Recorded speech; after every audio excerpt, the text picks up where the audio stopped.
Well, yesterday afternoon, the Speaker of the House, Trevor Mallard, withdrew 5 controversial trespass notices served to politicians, and amongst them, of course, was New Zealand First Winston Peters and former National MP Matt King. These withdrawals came less than 48 hours after the trespass notices were sent out, and, well, just hours after the platform, with limited legal research, established that they were completely illegal and unenforceable. But what is going on with Speaker Trevor Mallard and parliamentary security and parliamentary services? How did they make such a newbie basic mistake? And what is this all about? To discuss this, I'm joined by someone who I think did you get a trespass notice, Stephen? No, I was told on the 1st of April that I was going to get one, but it never turned up. All right, so that's Stephen Franks. He's a former ACT MP.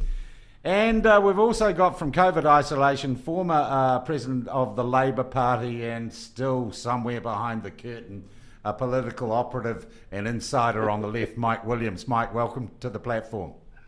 Thank you. All right, first up, Stephen Franks. I mean, we talked to Tony Ellis, who was lead counsel in the case in 1999, Beggs versus Police, that actually was contested by police all the way to the Court of Appeal. But they upheld the decision that the fundamental right to protest in a democracy could not be denied by the Speaker willy-nilly trespassing people for periods of time from the grounds of Parliament. It is in our parliamentary procedure. David McGee, who is the font of all knowledge on things parliamentary, it's his opinion that also there are limits there. And Tony Ellis said to me, this is one of only 2 cases I've been involved in that have been reported in the Commonwealth Law Journal. So what he was saying was, if you issued those trespass notices as they were worded, without doing any research, and you're the head of parliamentary security, the Speaker, you should be fired for incompetence. And if you had read the research and the precedent, there's no way you ever would have issued them in good conscience, and you should also be fired for incompetence there, which, coming from Tony Ellis, is pretty extreme. Do you think the Speaker and Parliamentary Services knowingly issued those trespass notices aware that they were unenforceable? I don't know. Trevor called me yesterday and he was pains to tell me that, in his words, I didn't put your pot on, saying I wasn't telling them they must issue them to you. He said he'd left it to security, and it doesn't alter the fact that he's responsible and he should have been applying a policy. But I'm sympathetic. I mean, when he told me I was getting a trespass notice, I thought he was joking. It was the 1st of April, and I laughed and named a whole bunch of other people who, including one of my law partners and some very respectable people who had been visiting the place. And said, I hope you'll get them too. And then I realised he wasn't joking, and he was actually pretty hostile. He was quite serious about it. But I had first went to the demonstration on the Thursday of the first police attempt to clear it, because I knew they had a hopeless task. The Court of Appeal's decision is absurd. It leaves the police and the Speaker in an utterly helpless position. So while I think that Trevor deserves condemnation for his indifference to free speech when, for example, he told the journalists that they weren't allowed to go down and talk to the protesters, and when he was part of those 120 MPs, not one of whom went down to talk to people who had, probably represent 15 or 20% of the abused population in New Zealand. Not one of them would dare go down and talk. I despise that. But in terms of the occupation, there has to be a way to bring those to an end. Okay, that's an interesting position to take. What we also saw yesterday, Mike Williams, was, for the first time that I can remember, and there's no doubt Trevor Mallard's been controversial, but the Prime Minister has always had his back. And yesterday, a couple of comments saying maybe he should have talked to political parties before he issued the trespass notice to former MPs. And I got a feeling, Mike, that there's a tiny crack of daylight between Trevor Mallard and Jacinda Ardern now. Oh, Sean, there's absolutely no doubt about that. She yanked on his lead, and it was done in a very nuanced fashion. mainly through body language. You really need to watch that clip again. I would point out, however, that Trevor put this in front of all of the political parties, and they all agreed except for ACT. So this is the meeting last night or the night before? Yeah, that. Yeah, well, my understanding, I talked to people who were in that meeting and were invited to it, and they thought that the Speaker pulled a Swiftie, because all they were saying was they were meeting to decide whether or not politicians or former politicians should be treated differently than the general public when it came to the issuing of trespass notices. And certainly people I spoke to from the National Party at a function at Simon Bridges' valedictory last night said there is no way that Trevor can claim that what we decided at that meeting was that we thought he'd done a good job and everything was okay. No, I don't think he was claiming that, Sean. I think what he claimed, or what he seems to be claiming, although he's not talking, is that it was put in front of other parties, and so it was. Yeah, but at the end of the day, the decision is his, and I think he was flexing a little bit in the chamber the other day, said my power here is absolute, which I've got to say I found a little creepy. Well, it's also correct, but look, Trevor is a passionate kind of a person. I've known him for 42 years. I can remember when I was a Labor Party organiser, he bowled up to me in some odd place like Tikawiti and told me he was going to take the seat of Hamilton West in the next election, which was extremely unlikely, but he went and did it. He is passionate about what he does, and he regards Parliament as his personal property, and it got violated. But it isn't. It's our personal property. It is the citizens of New Zealand's property, and he is charged with the task of keeping it orderly and keeping it operating for the citizens of New Zealand. And protecting it. And it got trashed. And if you're passionate about something and you see it get trashed, you're going to have a few silly reactions. Can I tell you the grass is growing back? I was down there last night. The grass is coming away real good. I was there. Mike, last week. you know, you probably were a protester as I was when I was young. Their real pickle here isn't that they had to clear the grounds. Of course, eventually they had to. It's that they have been so selective. And even in this last exercise, it looked very selective. Why in the end wasn't I served? Is it because they thought I'd make too much trouble too easily, that I would go straight to court? I don't know. But when Trevor told me a month ago I was going to be, I actually thought, they might at last have decided they've got to start returning to the rule of law in this country. I mean, we know throughout the COVID that the gangs were let loose. They could do things that ordinary people weren't allowed to do, drive through police roadblocks, ignore the restrictions on numbers. We know that the Ihumātao protesters got rewarded for their illegal occupation. It's been going for years. It's not left or right. It's just been a collapse in enforcing the law. So when he told me I was going to get a notice, I thought, well, the price of being at a protest has come home finally. When you go, you're demanding attention to your cause by saying, I'm so upset, I'm willing to risk punishment. And therefore, at some stage, those things should come home. But the courts have neutered them. The police were stuffed because of the way the law has been dealt with. And the politicians were in a hopeless position because they have been so discriminating. They've been picking and choosing who's going to obey the law and who's not. So I went along looking to see and waited to get my notice, thinking at last they might have decided to start reinforcing even-handedly the law that ought to be applied all along. But no. Mike, we look back on this protest and it is still having ramifications, and I would actually challenge anyone, given its anarchic and chaotic nature, to really be able to sum up in a sentence what that protest was or who the people there were there. I mean, it seems to me scholars will write about it for years to come. I'm wondering in a political sense, though, that the Prime Minister's utter refusal to negotiate or to talk to these people in some ways was a watershed for support and perception about her.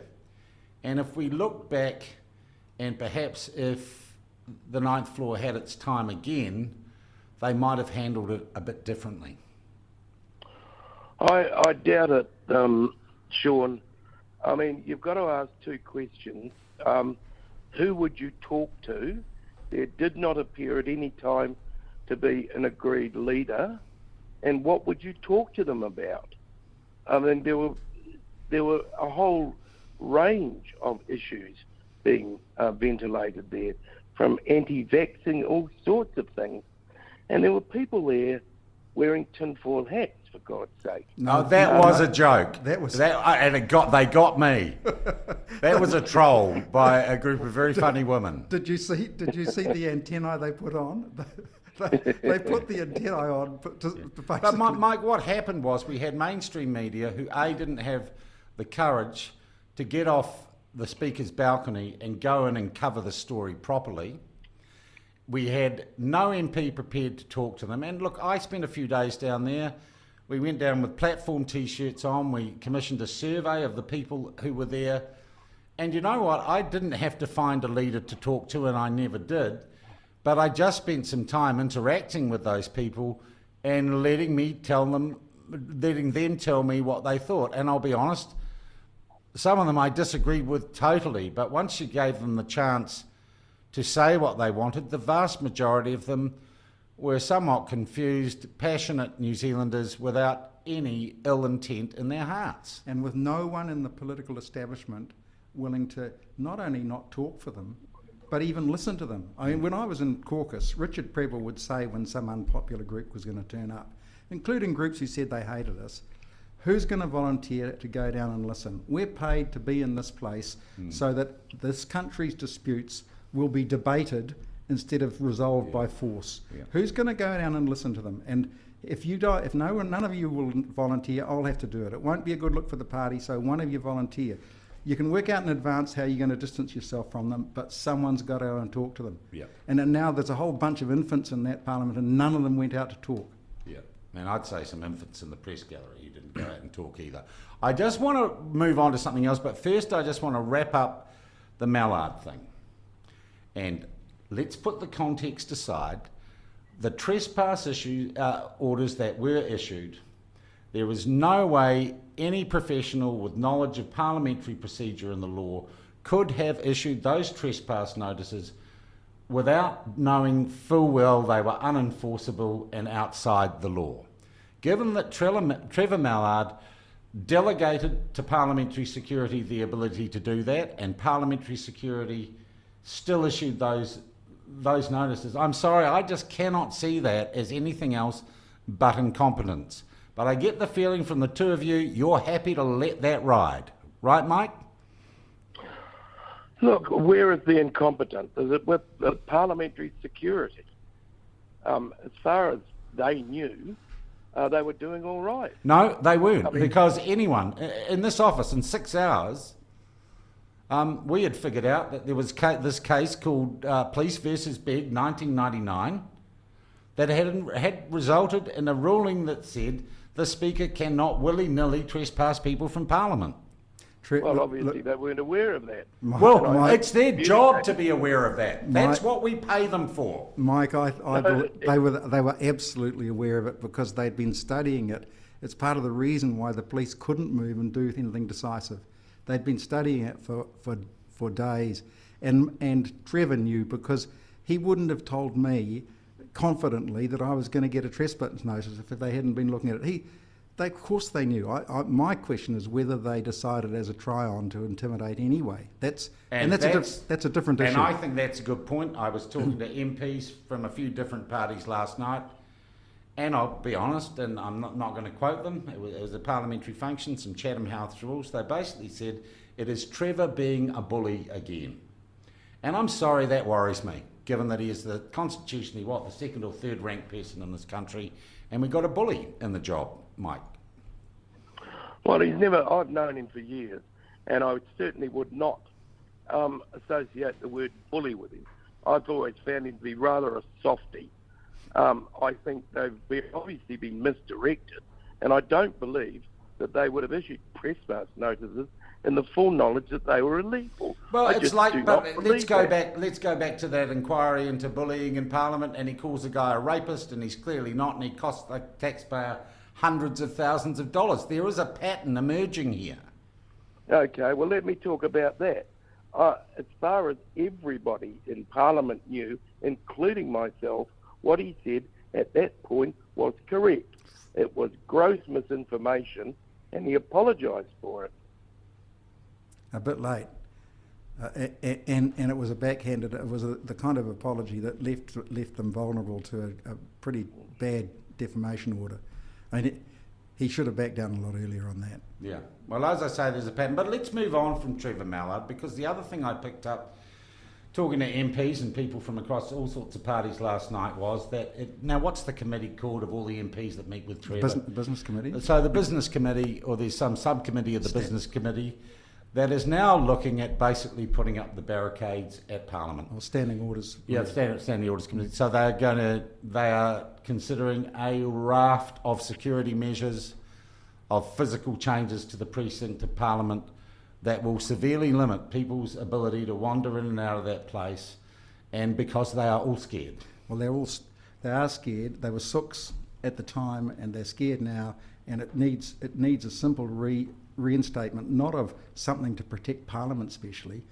There's still occupiers out in Shelley Bay and Wellington. There's occupiers. There are people who are suffering illegal occupations all over this country on a regular basis. They want to fix the law for everyone, not just for the privileged, the ones sitting in that ivory tower. And I think it's offensive that their response is to start talking about physical barriers to the people when all of us need lawbreakers to be obliged to obey the law. And Mike, to me, there feels something distinctly un-Kiwi. And I've worked a lot of time in that place, and it always made me kind of feel good that it was pretty chill and relaxed. Well, sadly, this is what's happening all over the world. I was watching CNN, and after the attack on the Capitol building in Washington, D.C., as a result of Donald Trump, they're now putting up fences. This is happening all over the world. I remember I worked for the Australian Labor Party, and the Federal Parliament building, which was reasonably new at that point, has actually got a lawn on the top of it. And the idea of that was that to demonstrate that the people are superior and they could go about and walk on top of the Parliament. That had a lovely idea which has never been allowed. I just hope we don't have walls around Parliament, but we will be following trends all around the world if we do. Well, the general feeling I was getting that despite the misgivings of some, the level of paranoia about their safety is running pretty high, and including some members of the press gallery that I spoke to as well. It just seems to me it would be better to fix or improve our public discourse towards each other. That's a better way to move forward on this issue than put up the barriers. And I've got to say also, Stephen Franks, every time I jump on a plane in New Zealand and getting body scanned at Wellington Airport, and that is all the result of the fear and paranoia created on 9/11, and we've never been able to dial it back. So when you put up these barriers between a parliament and its people, or politicians and the people, you are losing something that you're not going to get back easily. Well, that's really what happened. I'd say, in a sense, I was radicalised. I had no particular interest. I had paid no attention to the mandate. The protester. Yep. No attention at all. But by the time I'd been there on that Sunday, after they'd tried to hose them off with the sprinklers and the music and announcements, they'd welded together a group of people who'd been endured together, and they were radically hostile after that. I mean, they were still friendly to the police. When I was there, a lot of the mainstream media reports were just fanciful about this river of filth sort of stuff. Yeah. But it radicalised me. I've been, as you'd expect, suspicious of media reports for a long time since having been at the heart of things. But it absolutely, it was absolutely solidified it for me of how distant our rulers want to become from our people, which was never part of our tradition. Okay. Well, I'm going to ask you both a question. Do you think there is anyone in the New Zealand Parliament who might be a better speaker right now than Trevor Mallard? Mike? Well, I can't think of any offhand. Unexpected question. There will be other people who could do the job. It's a very demanding job, and you'd need someone with a lot of experience. The Labor Party has a very big caucus, and I'm pretty sure they could find someone if necessary. Look, it's absolutely, the caucus is absolutely packed with these identity quota people. Most of them are passengers, and the thing about a speaker is you have to be there to know. Who would have guessed that Lockwood Smith would end up as an outstanding And speaker? he was great. Yeah. I'd just hesitate. From outside, I wouldn't dare say. But what I'm saying is, anyone but Trevor.